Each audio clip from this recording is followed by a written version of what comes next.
Kieran, thank you for serving. Mr. Ball took a 4-year education from the U.S. Military Academy, Air Force.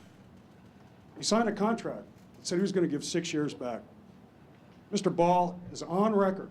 6 years, John, you're wrong. You're lying right now. Excuse me, sir. How many years was it? You're wrong. How many years was it? John, you're Let's hear it. Let's hear how many. He served 3 years and 7 months of his contract and his duty to this country. He has said on the record, on the floor of the assembly, I was a protocol officer. I held an umbrella for generals, and boy, did I look good doing it. I am not denigrating anyone's service to the military. What I am denigrating. Can we please be mindful and respectful? Thank you. What I am denigrating is just another broken promise from Mr. Ball. Gil and Ann Kaufman are here today. They received a letter in their mail from the Degnan campaign. I'll repeat this one more time. Gil and Ann Kaufman are here. Who are they? They're individuals who live in Yorktown, voters. They received a letter from the Degnan campaign suggesting, among other things, that I was a deserter from the United States military. So that, I'll tell you what, they have the letter here tonight. And let's work together to come up with a bipartisan committee to put that as the first case in Putnam County to be brought. I have my DD 214 here tonight that shows that not only was I not dishonorably discharged from the United States military, but to this day, I can be called up at any time as a ready reservist. In fact, 2 days ago, I received a letter from the Department of the Air Force from headquarters. As you know, they like to reach out to you every once in a while and let you know they still own you. Mr. Degnan, let me read this so you get this loud and clear. As a member of the Ready Reserve, you are subject to recall to active duty. This letter is not a recall notification. But Mr. Degnan, you know what the difference between you and I is? My uniform is pressed and ready to go, and it's in my closet. And those letters that are being sent out on your behalf against me, attacking my military record, are disgusting, and you should be ashamed.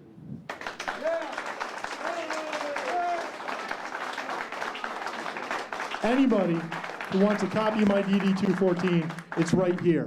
And anybody who wants a copy of the 120 pages of documentation that we have exposing John Degnan's pro-illegal alien record as he laid out the welcome mat to illegal contractors and illegal landlords, I'll give you that as well. But don't take my word for it. Tomorrow morning at 7:30 a.m., drive through the village of Brewster and see what a mess this man created.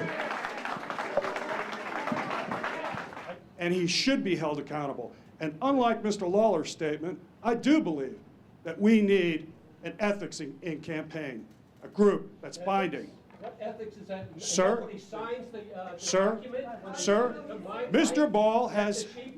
Ball has the exact same opportunity. He has the exact same opportunity that I had to go through a formal process to have that evidence heard. So if he chooses to do that, I will appear and I will defend myself. And, sir, I'm not aware of it coming from my campaign. Thank you. I want to respond. Okay, you have 2 minutes to respond. Folks, there's few things that are more sacred than one's military service to their country and their commitment to the country. And you're right, John.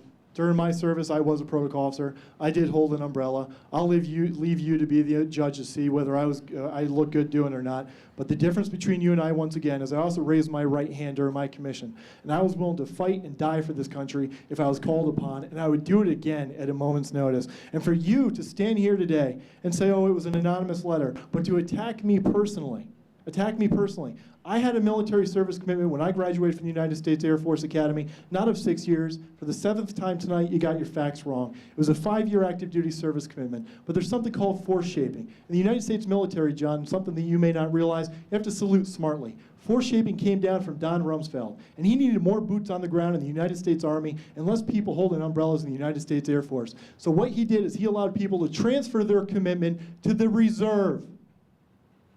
Not eliminate their commitment, John, transfer it. I transferred my commitment until 2009. My commitment was actually extended. What you're doing tonight is an atrocity. and to attack me personally and say because I was a protocol officer that I didn't serve my nation honorably, and to say that I got out of my commitment early is not only wrong, you should be ashamed, and I'm demanding an apology right now. I want a public apology for you attacking my military service.